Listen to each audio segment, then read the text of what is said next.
of the Benedictine University's Academic Support Center. We're going to be talking today about note-taking and test-taking and some strategies that hopefully will help you as you're getting, maybe you've already had your first couple of tests.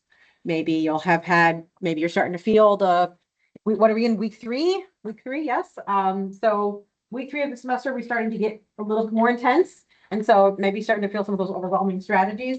So we're going to give you guys some note-taking tips and test-taking strips. And as always, if you're joining online, we will try to, anything we give you all in person, we're going to try to make sure you have access to, but feel free to let us know if there's something we missed or you'd like to make sure you've got the materials that we're going over in person.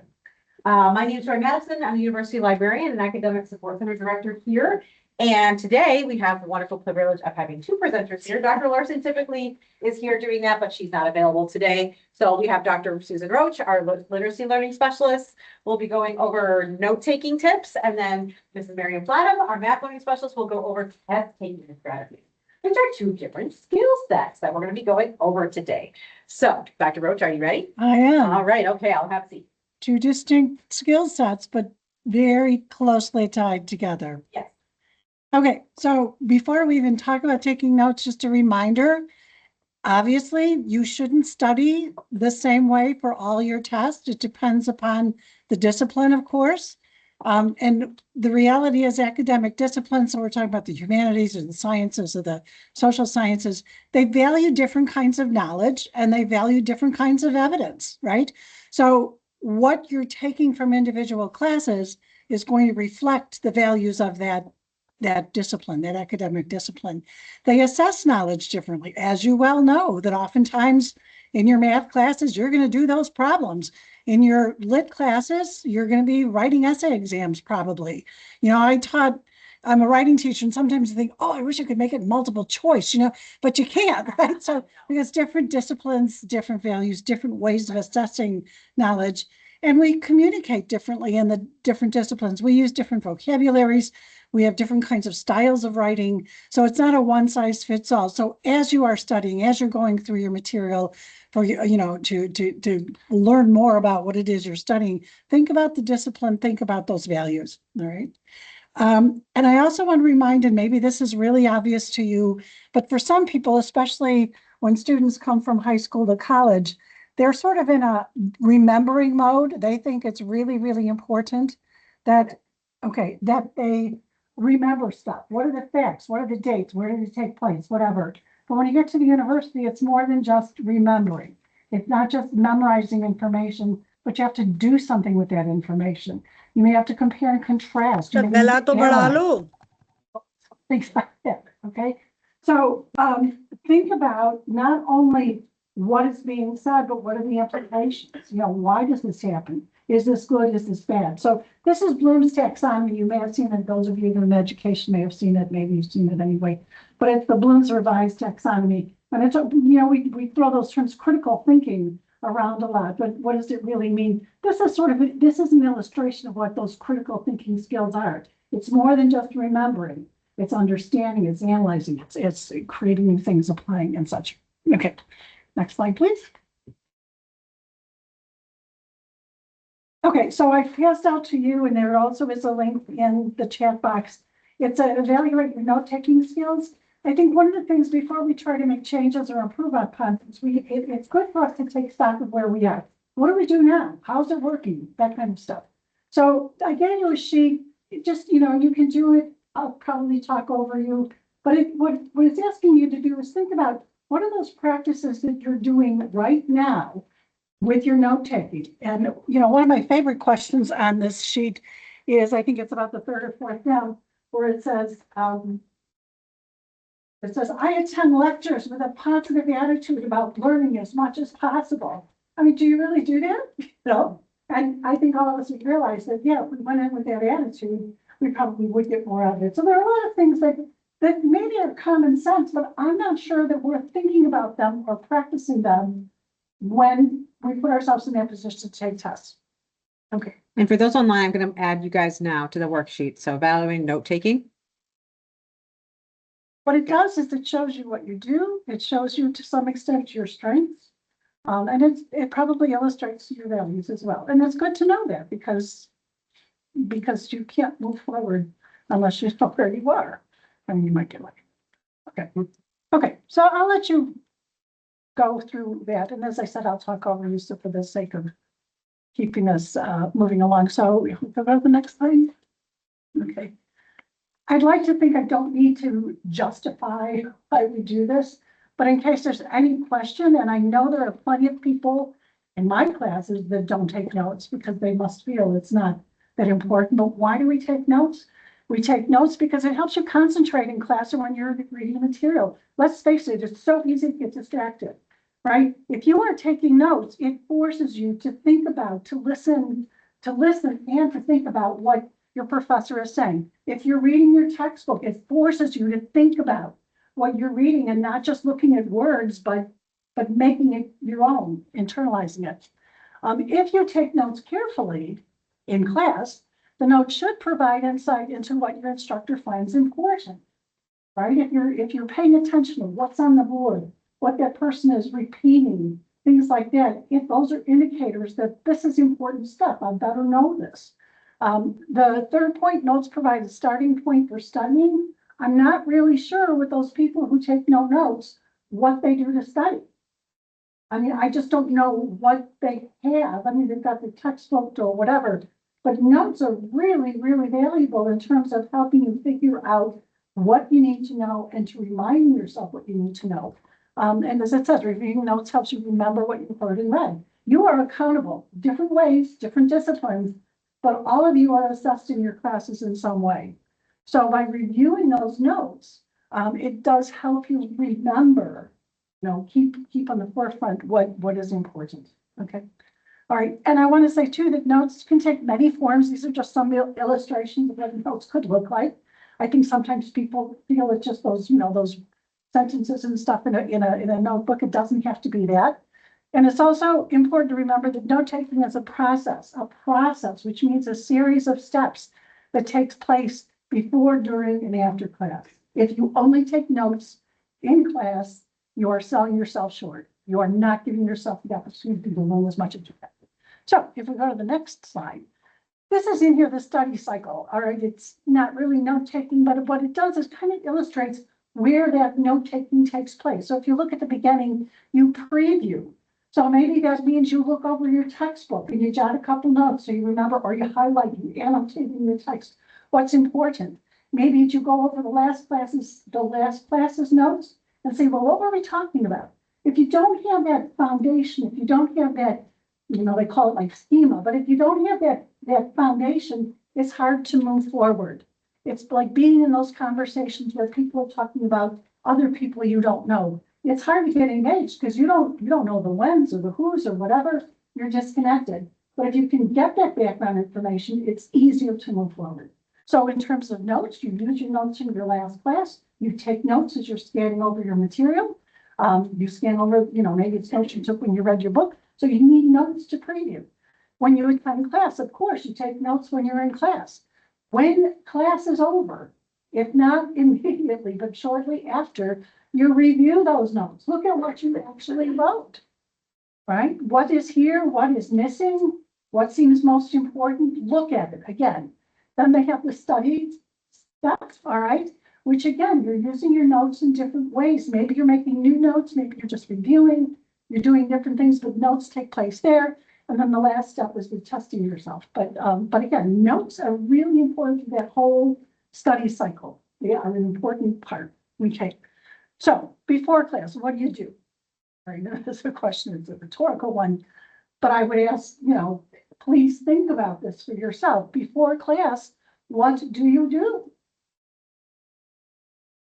I have plenty of people that come to my class who haven't read the material.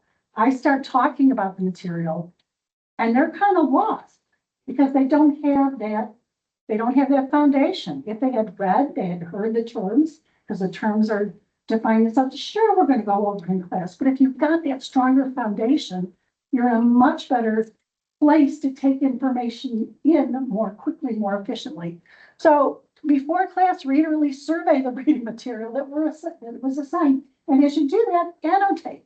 Maybe it's underlining, maybe it's highlighting, maybe it's using Post-it notes, maybe it's using another notebook or whatever, but take notes about what's there. Writing, writing helps you remember stuff. It slows you down.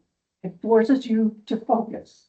So write, right? Can I interrupt you for a second about that? Sure. Can we talk about how effective is it when you take a picture of something in class with your phone versus writing it down? And I'm kind of curious, no shame if you've taken a picture of a lecture slide, but I'm just kind of curious from your perspective, but also what the students, which is more effective, writing something down? Yeah, go ahead.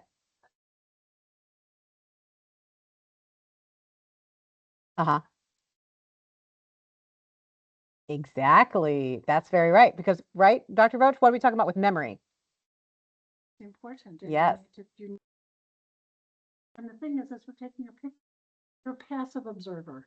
Yes. You are not active. It takes Yes. no thought, no intellectual, component for you to snap that picture. Will you go back and read those? Sure. Good, right. But the actual writing down makes the difference. Hmm. Good question. They've done studies and they say that actually write. So I suppose if you're writing on a notepad where you're actually forming the letters and doing that might be the same thing, but they say typing like if you're typing on your computer and such, it doesn't have the same standard as writing it down. I think it absolutely depends on, I also want to make a note for accessibility. Some students don't have that ability. They have to use something like typing or text to speech. So if there are students that have accessibility issues or or some kind of disability where they can't do that. But if we're talking about ideally, pen and paper is for your memory, reminding you, and is great. But yeah, a notepad where you're writing it on an iPad, I think that's also a good option, I think. Yeah. The most, right, using the physical hand to put something to, like being able to kind of it's still slowing your brain down more, And help you remember it. And I'm glad you mentioned that because it's like one of the is you've got to make it yours. You've got to do what works for you. So just because I'm saying, oh, you've got to write it down, if you are so much more comfortable and you're more likely to do it and you're more engaged, then do what works for you. Yes. Right. Right. But don't take the easy way out. Don't just do it because you do it. Do it because you know it works for you. Okay. So before class 2, preview notes from last class. We talked about that. Print and preview slides if available. That's another thing I'm not really sure. When professors provide students with the slides ahead of class, I'm not sure why they don't bring them to class because it's a really easy way for you to take notes efficiently and quickly instead of having to start from the beginning. You've got it all right there. And before class, collect the materials for class. Bring those pens or pencil. You can't take a note. You can't take notes if you don't have something to take notes with. Designated notebooks, folders and such, books and reading material. Again, too, in my classes, we go to the textbooks on time, and my people don't have their textbooks. So it's like, it would be so much easier, right? Right. Much more effective if they had that stuff with them. Can I interrupt you really quick? We had a student here last semester when we went over this. We did the same note taking one last semester. And if you remember Sophia, who's a senior here, she brought in her notebooks. They were all color coded. So like blue for chemistry, green for biology, and just had things ready to go because it helped her brain remember which subject was which. So she had her red pen with her red notebook, and she had her green, right? So she showed them to me once in the library. I was like, oh my God, you need to come and talk to students about how you do, because I had never seen someone that organized. You don't have to do it like Sophia, but collecting those materials have helped how it helps you learn. I mean, it does two things. One, it makes you happy because colors make you happy. Yeah, I like exactly. colors, but it is organization. So you're not, when you're looking for notes, you're not looking through one notebook that has your psych notes and your science notes and your, it's like, you're making your job so much harder. Yes. I also have like one unit is one color. So right now, when I had physics, when we moved on for different units, like the first unit was like purple, Yes, blue. And I take like with black pen, like just all these stuff we're going over and stuff I need to remember. I got it down with that kind of color. And exactly, because the thing is, it's not that you just learn the material, you also have to be able to retrieve it. And you can't retrieve it if you don't have things organized. It's like that laundry basket where everything's just in there. Sure, you can find a pair of socks, but it's going to take you a lot longer to dig through the whole basket rather than having it in a particular place. So when you're thinking back, you're like, yeah, purple, okay. That was So the now first you've unit, right, right. classified it. So Yeah. you now have an easier way for you to retrieve it. Exactly. Right, okay. So during class, actively listen and pay attention, get rid of distractors. We all know what those are, right? Mhm. Maybe it's your phone, maybe it's your laptop. Now, some of you may be perfectly fine with this, but let me tell you a story. When I was in grad school, so we're talking grad school, we're not talking undergrad, grad school. I was in class with this one woman who always had her laptop on, but she was always looking at shoes. And I sat behind her. I'm not a big shoe person, but I would find myself looking at her screen and looking at the shoes that are there. And so I try to tell my students, if you think you can multitask and listen to two things, that's your choice. I don't think you can, but you're an adult. You can make those decisions. But it is really, really rude of you to be a distractor to somebody else. So don't think about just how you can function. Be aware of the people around you. If you've got that open and you're looking at something that has nothing to do with class, but it's really kind of interesting, or, don't do it. You are the distractor. Don't be that person. All right. So get rid of the distractors, take notes consistently. Again, as we said, it forces you to focus because it forces you to listen. You can't take notes if you're not listening. So take them consistently, focus on the main points and ideas. And I know some people say, well, I'm not really sure what the main ideas are. Be discerning. So, and I wanted the professor who was in here last night, I wanted him to stop erasing his board because his board was really great. If it's on the board or if it's on the screen, it's important, right? And he had words, he had diagrams, he had all kinds of things. Write it down. So if it's there, if it's repeated, it's probably important. Look for those signal phrases. And again, this may seem really common sense, but I do know for a fact that not everybody is paying attention. So they miss this, but these are the four main parts, a major reason why this is important. Some professors will even say, this is going to be on the test. Have you had a professor say that? Did you write it down? Be like, oh, I'm going to write it up, right? Yeah, we've all been there. And a lot of people think, oh, I can remember. Yeah. It's all up here, Right. Oh, good for you, good for you. But, Yeah. No. Most of us don't have that bandwidth. All right, and look for nonverbal clues, the pointing, the gestures, the walking, whatever. Once you get to know your professors, it becomes a little easier. Are you always going to get it right? No, probably not. But be attentive and be selective because use abbreviations and codes. Next one, and I don't know exactly where we got this information, but I know it's fascinating. An average lecturer uses 125 to 140 words per minute. And the average person writes at a rate of 25 words per minute. You can't keep up. You can't write everything. So you have to be selective. You have to be discerning. Pick what's important. Figure out a way to abbreviate things. Hey, that's a really good point because I always struggle with that in college. Like the professor's going la la la la la, and you're like, I don't know how to keep up. Are there any suggestions? I'm kind of curious from you guys. What do you do if they're talking really fast and you're trying to write things down? Yeah, go ahead.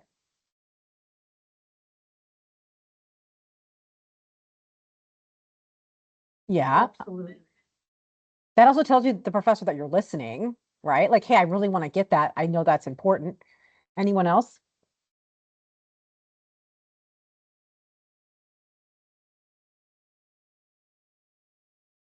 Mm-hmm. Mm-hmm. Okay. Yeah. So typing and writing. Yeah. Yeah. Yeah, go ahead.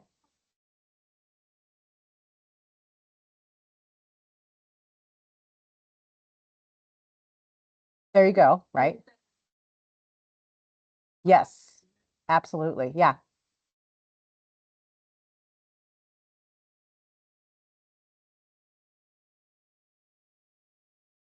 Mm-hmm.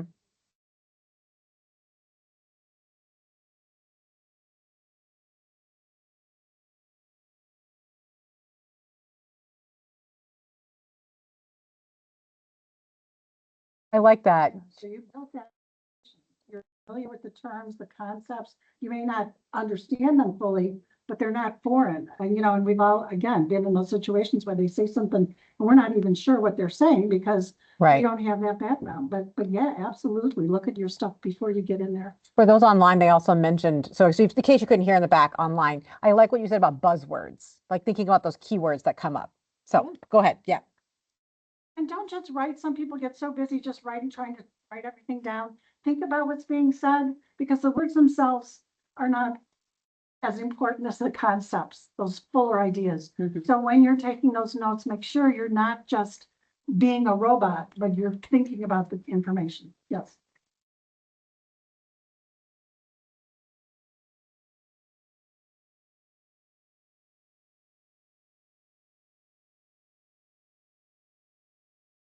Nice. Summarizing it in your head. Love it. Great. So yes, and connect information with what you already know, because sometimes those notes you saw them on the slides, right? Or you read it in the book, or there was an illustration in the book. So, maybe you just make that note about go back to the textbook or whatever, but find ways to make it more deep than just the words themselves. And then again, ask questions. If the notes don't make sense, if you don't understand what they're saying, if you need to repeat, do ask those questions. Okay, so after class, what so many people do, and I probably do it pretty often myself, after class, you close your book and you get on with your life, all right? Please make a point of reviewing them in the notes within 24 hours. If you wait too long, they may not make as much sense, but renew them, identify if you've got any gaps. Gee, I missed this part, and this wasn't clear. If maybe you can, at this point, now that you're not under the rush of trying to get it all down, you can fill in that material that you didn't have the time to write, or you could maybe, those abbreviations, maybe now can write it out so they'll make more sense to you. And then refine and revise, right? Your notes are what you wrote in a very limited time. This is an opportunity while it's still fresh for you to revise them, make them better, okay? And the ways you can do that, you can compare notes with classmates. You can look up terms, concepts that aren't clear in your textbooks or whatever. Compare notes with information in the book and the material. This is one thing that I think is really a problem when you want to study, or at least it was for me. You've got your notes in class, you've got your textbooks, maybe you have additional reading material, and you've got all this stuff, right?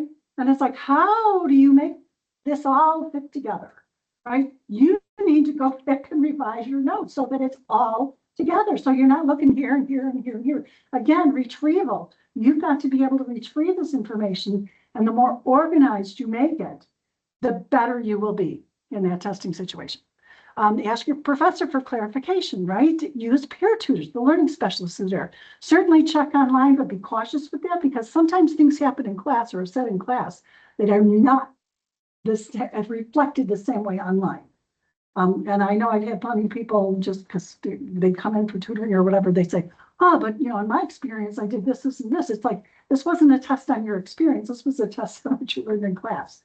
So even though you may have seen that, or that may be true in some circumstances, it's not here. So again, be cautious when you are going to outside sources. And then review your notes regularly. Don't just review them and fill them out like right after class. Go back and look at them, right? Don't wait till right before the next test, because I think the next slide has this really interesting forgetting curve. What it shows, and again, I'm not sure that these exactly match up with each other, but this fellow Herman Ebbinghaus came up with this theory in the 1800s that, you look at how you drop off as the days go by. If you learn this material, but you don't review it, chances are you're going to forget because life is complicated, right?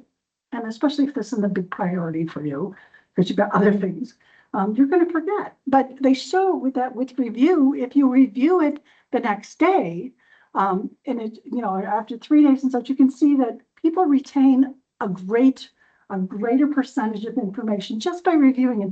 And that doesn't mean you have to spend hours and hours reviewing. Sometimes it's just a question of spending, a few minutes, 10 minutes going over that, reminding yourself of the terms, the definitions, or, looking at that picture again, as you have to be able to dissect whatever it is, or, so again, review it. It doesn't have to be a major time commitment, but just that refreshing of the information you've got. Okay, so there are all kinds of ways for you to take notes when you're in class or in reading. Those are some things, methods when you're reviewing or studying. There are some pictures of them as we go along. The one that doesn't have a picture. So in graduate school, I had a professor who brilliant, brilliant idea. Did I always do it? No. But in her class I did because we had to. She called them golden nuggets. So when we had reading, what we had to do is we had to find 3 golden nuggets, the things that stood out to us most significantly. So maybe because we agreed with them so strongly, or we disagreed, or they were new, or whatever reason, 3 things that we really took away from that. And then we had to explain why they were significant. Now, granted, that doesn't get you remembering everything there, but I will tell you the process of slowing down, asking myself, what was important? Why was it important? It really got me thinking more deeply about what I read, right? It's not going to do the whole, get me ready for a test, but you know what? When you think of those, you think of the other parts that they're there as well, because it all ties together. So, and so when you're reviewing, studying, I know some people, what they do, so you can, so you take your material from class, you take your material from notes when you read, and now you can make new things like flashcards, concept cards, whatever. But I would say, I know some people just recopy their notes because they think they're too sloppy, but they just recopy them. That really it does you some good because you're reviewing. But don't just copy them, make them better. Fill them up, fill the gaps, explain, correct what maybe you got wrong, right? So don't just copy, make them better. So these are just some examples. I will be happy if anybody would like to know more about any of these note-taking strategies, please talk to me about it. You can find these things online as well. You've got Cornell notes and T notes, which are like the stars, they say. But again, everybody's different. So Cornell notes and T notes are pretty much the same thing, except one's upside down, all right? So with Cornell notes, you've got a place for ideas there, you've got fuller explanation, and then at the bottom, you've got a summary. T notes, you've got your big heading there, and you've got, so it tells you there, and you'll be able to see that on the PowerPoint when you look at it. So let's go to the next one. Mapping, so maybe with clouds, whatever, networking, they call them different things where you make those bubbles and you connect things. There really can be a lot of fun, and they're really illustrative in the sense that you can see how things are connected. Like this is a really simple one, but I know that if you haven't yourself made them, that you can have bubbles off of bubbles off of bubbles, and you get to see the relationship between the ideas that are there. Concept cards were kind of interesting and funny. So when you look at it, it's like a flashcard, but instead of a flashcard where you usually have a term and then on the other side you have a definition, the concept card has more information. So it might have that definition, but it might also have a picture of it. So like in the sciences, we have to know what the parts of the cell are or whatever. And I'm sorry, I'm going simple in the middle here. But maybe it's the illustration so you can see the different parts of that. Maybe it's defining characteristics or anything else, but instead of it just being one thing in definition, it gets you thinking about whatever that term is or that concept more fully. And like flashcards, they're a great way to remember. You throw them in your bag, and then when you're sitting before class, you pull those cards out. You test yourself, you review whatever, instead of having that notebook that's at home on your desk, which is not a bad place for it, but you can use those little pockets of time to study more efficiently. So know what works for you. Everybody is different, right? Consider how you like learning. If you like to hear things, then maybe you should, narrate your notes so you can listen to them on your iPad or whatever. You could record yourself doing it too. Yeah. So, but make the process yours. Just because it works for somebody else doesn't mean it's going to work for you, right? Make it fun. So those colors, great. I'm sorry. I'm one of those that if I don't like my pen, I don't want to write. Weird, right? But it's not. Like your pen. That's a great, yes. Like your pen. So make it fun. If it means you spend a little bit more for those colored notebooks, if it makes you study better, isn't it a small investment, right? So highlighters, yes, highlighters. And if that means having a study buddy, right? Having somebody, so because I always think using this, but misery loves company, not that studying is misery. But sometimes if there's somebody there, it's that accountability, and it is more fun because you're talking with people, you're sharing experiences. Don't be afraid to try new things. Just because you've always done it one way doesn't mean it can't be better. So try new things, adapt it. You can take these typical methods, but branch out, do different things with them. Evaluate, is this working for you? If it's not working, make changes. And don't be afraid to ask for support. If you're just, you're trying things, but it just seems like you can't grasp what you need, or you can't retrieve it when you're in a tough situation, ask for support. Your peer tutor, our peer tutors in the Academic Support Center are successful students. It's not just the content of the class that they teach. They are really great at helping people figure out ways to study, ways to remember, ways to organize their material and such. They've done it, they know it, so give them a try, certainly work with the learning specialist. Go online, there's all sorts of stuff online.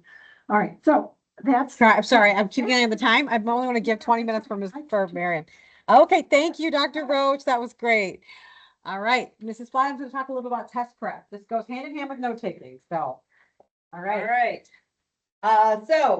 Just a couple of tips and things for success in your taking of tests. Do you want me to stay over here? Nope, let's go one more. Okay. Okay. So, really studying for your test starts at the very beginning of the semester. We talked last time in our test and stuff about time management and how scheduling time during the week, a block of time, is a good time management strategy. For every class period that you are in class, it should be 2 to 3 hours outside of class, just studying. So setting time, let's say you take a 3-hour course, then you are going to be studying outside of class, 6 to 9 hours. And to block that off during the week is the best strategy for that. So every Monday, I will be in the library from 2 to 3 studying for such and such, right? So having that in place will really help you out when it is time to go and study for exams. Also having good habits in place, going to class all the time, unless you're sick, okay. But going to class, studying those notes after class, like Dr. Roach talked about, that is another good habit. Completing assignments and then seeking help, whether it's from academic support or going to office hours and visiting with your professor. All right, so having that plan in place will allow us to not be cramming. You do not want to cram for an exam. I know that I have done that, stayed up all night studying, and the result was not what I had wanted, right? Harvard has come up with research, and it is counterproductive to be cramming. So you increase your stress, your brain just gets full of information, and you really can't pull out what it is that you wanted to. So cramming is not the way to go. So we do have a couple of strategies, and I'm just going to, oh, I'm sorry, I forgot. Yeah, obviously this is an important thing. We're saying it again so you remember it. We say it twice. That's right. Going back to that cramming, this is why it doesn't work, right? Ebbinghaus has talked about how it just, as soon as you learn it, out it goes. But the more you review, and that is over time, that's not just in one lump sum. It is. So I highly recommend, if you have never seen those curves before, to go and research them, because they're pretty interesting stuff. All right, there is a strategy for test taking that I'm going to talk about, but it is not the only strategy. So find the one that works for you. Dr. Roach talked about that.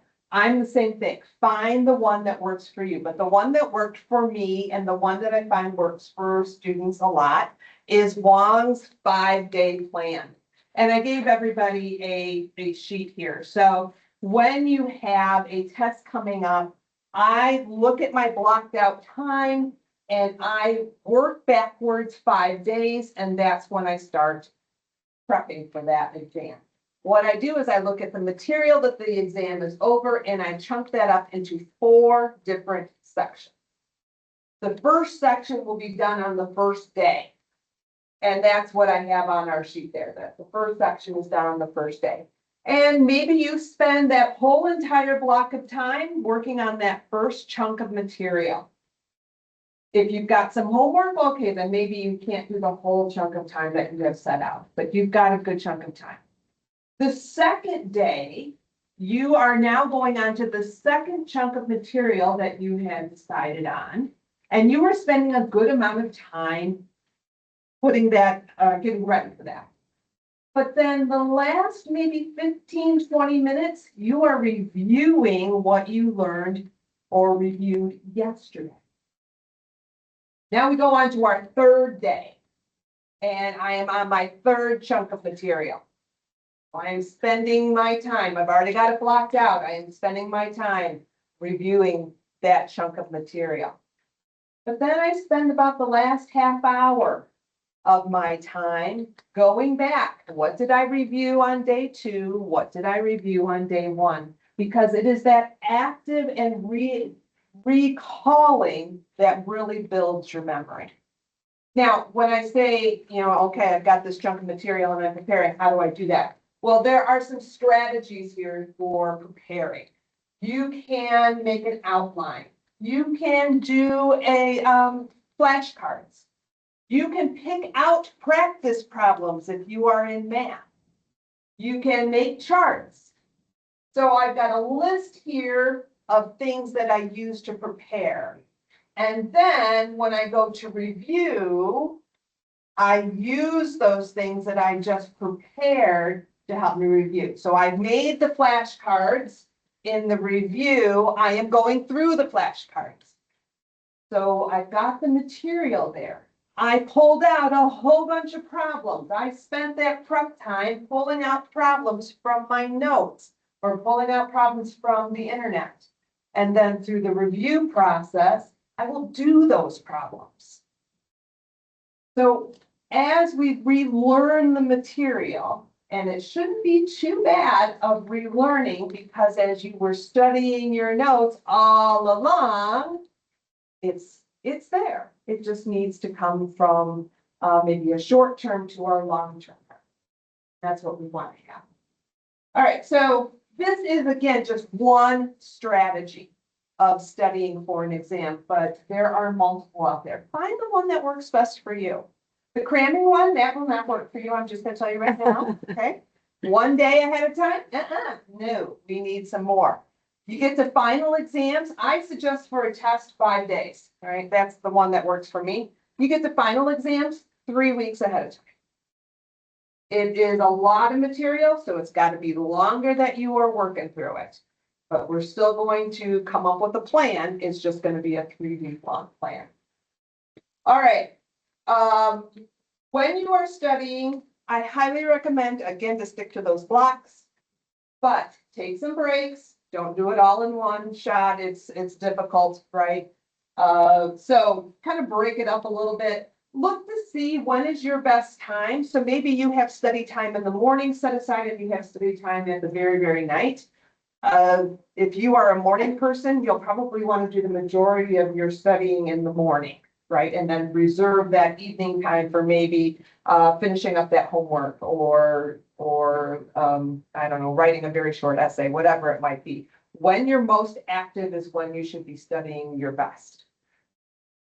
Like I said, work ahead of time and get plenty of sleep. Now, I have heard a lot of people tell me I have test anxiety, and that is a real thing. I know it is. So there are some things that will help you with your test anxiety. One of them is to create that study plan. You now feel in control of your studying. The next is meditation. Whatever that might be for you, meditation has been shown to help. You can also, in the test, if you are struggling in the test, most professors do not have a problem with you getting up and making a little bit of a stretch break, right? To release some of that tension. Ask your professor ahead of time, but I know for me, I have no problem with that. So, again, ask ahead of time.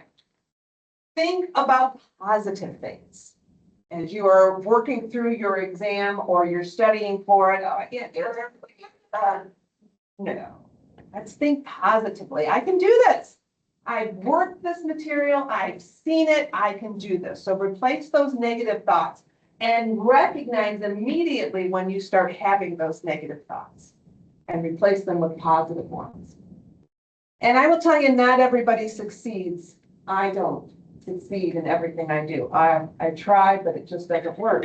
So think of those times that you did not succeed as learning opportunities. Okay, what could I have done differently? How could I have improved that? And that puts a whole different mindset on it. And then seek help. If you are truly a person that struggles with test anxiety and we cannot get past that, then getting help from our counseling center or seeing someone else would be very, very beneficial.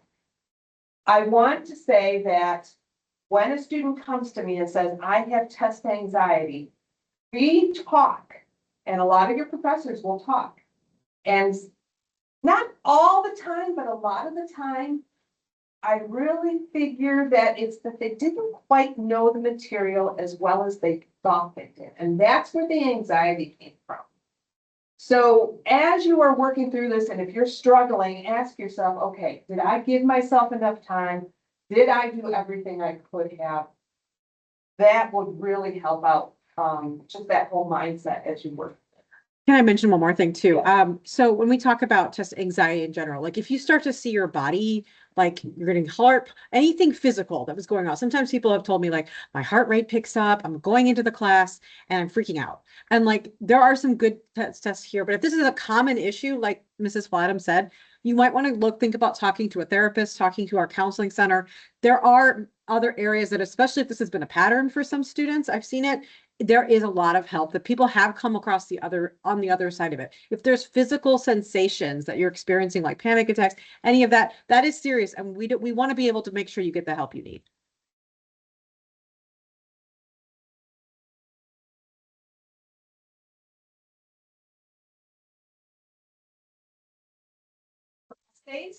Essays are things that you are going to spend most of your time writing down.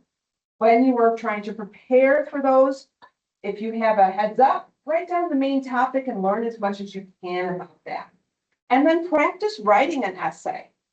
Go to Dr. Roach and said, okay, I practiced this essay. What do you think? How would you grade that? Right, so practicing essays is actually a very good way to work through those. We also have, Especially with a time limit, because sometimes those, given the Oh, amount sure. of time you have, and we're not familiar with that, so practicing on a time limit could be good. Practicing on a time limit is awesome. Yes. problems that you are like in a class for science or math, practice problems will be very good way to start getting yourself ready for that exam. And not just the ones assigned. Also go to the ones that were in your notes. Also go to the textbook and do, if he assigns the odd, you are doing the evens as well. So the more you do, the better. What else? We have a short answer. How do I practice short answer? Getting ready for those. Write out your definitions, because a lot of short answer are based on definitions. Make practice tests. Ask your friends, can you please write for me a test of short answers? And I'll do the same thing for you. And that way you guys can practice that. Please be careful with multiple choice. A lot of times people will think, well, it's a multiple choice test. I really don't need to study very hard. It's multiple choice. And in actuality, multiple choice are trickier than the free response. Right? Because there are problems and they'll have answers that are very similar to each other. And you've got to know the material enough to know exactly which answer is the correct answer. So I actually was never a fan of multiple choice, and a lot of times no partial credit on a multiple choice, whereas free response, you get some partial credit. So be careful with that. All right, taking the exam. Before the exam, make sure you have all your materials ready to go, your pencil, your calculator.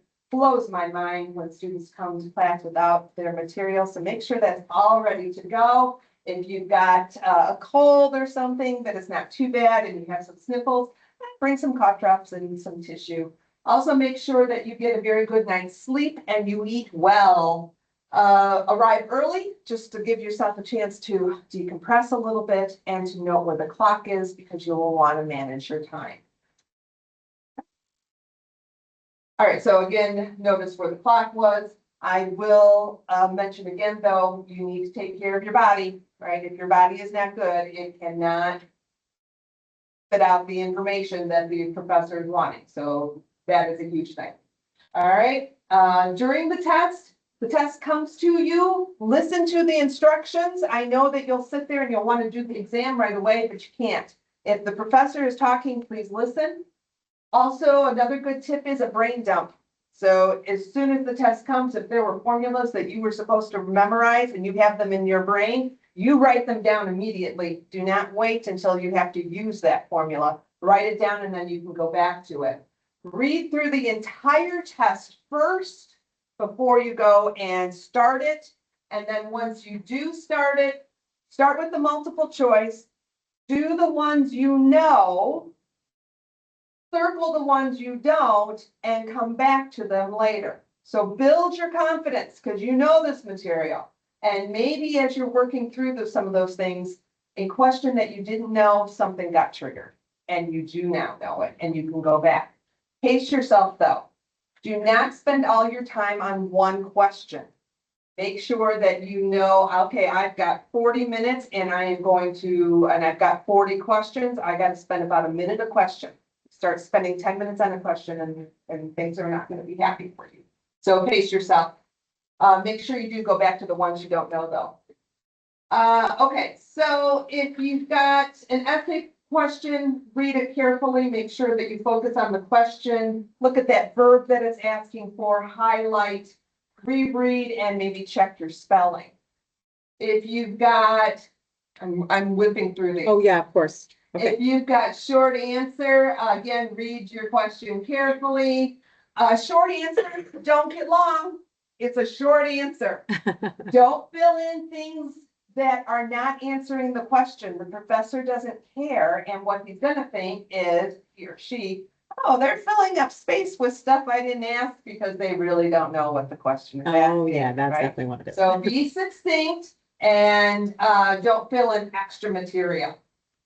Multiple choice, eliminate the questions that you know, or eliminate the answers, sorry, that you know are not going to be the answer.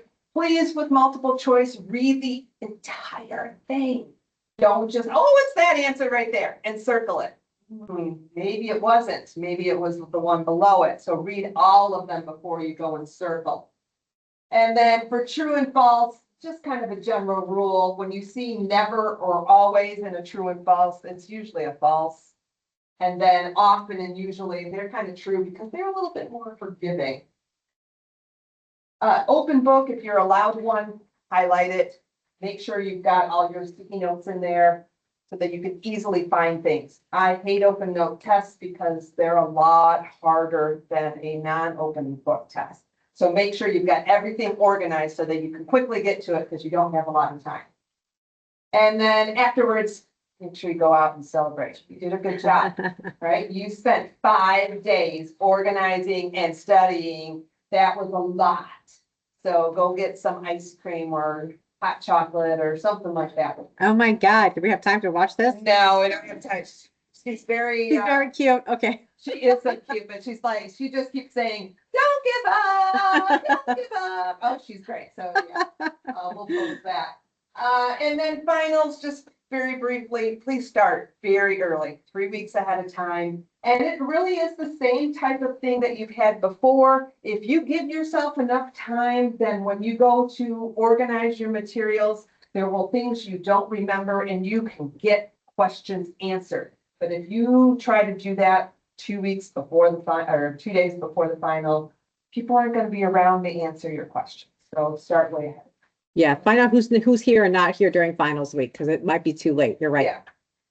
And I think that's about it. Okay. This Aw. guy works very hard to catch something in his mouth over and over and over again, and he misses all the time until the very end, and then he gets it. So Oh, my gosh. you I can love do that. If it doesn't work the first time, that's okay. Reevaluate and let's do it again. All right, let's try for a different outcome the next time. But I have confidence if we follow our plan, we'll do pretty well. All right, thank you. Okay, all right. So we've got for attendance. I just want to say. one yeah, other yeah. thing. If you have additional reading and you don't talk about it in class, you still are accountable for the additional reading. I've heard so many people saying, we didn't talk about it in class. It's like, yeah, but you were. You were assigned it? So, Yeah. you know, it's common sense, but we're not on it. All right, go ahead and scan for attendance if you were getting extra credit or you want to make sure you account for your attendance today. Thank you all for joining online. If you have any questions, I will put this on the library YouTube channel. So we'll put this on for those who missed it. Also, keep in mind our next workshop is on a growth mindset. Well, what is that? We're going to talk a little bit on February 17th about fixed mindsets and growth mindsets when we're talking about learning. And it's going to be a really important one. So I hope you all can make it on the 17th. And thank you all. I know we went a little late today, but I appreciate Dr. Roach and Mrs. Swadham stepping in for Dr. Larson. And if you have any feedback, of course, oh my gosh, that was so great. I learned this skill. Please, we love hearing from students. Yeah, go ahead. Yes, we have, yes. Which ones? Perfect. Yeah, if you want handouts, including folks online, if there's anything you missed or you like, oh my gosh, I love that idea about study guides or figuring different concepts, you want the slides, feel free to reach out to me and we will make sure we get that for you, okay? All right, everybody, have a great, stay warm. It's cold out.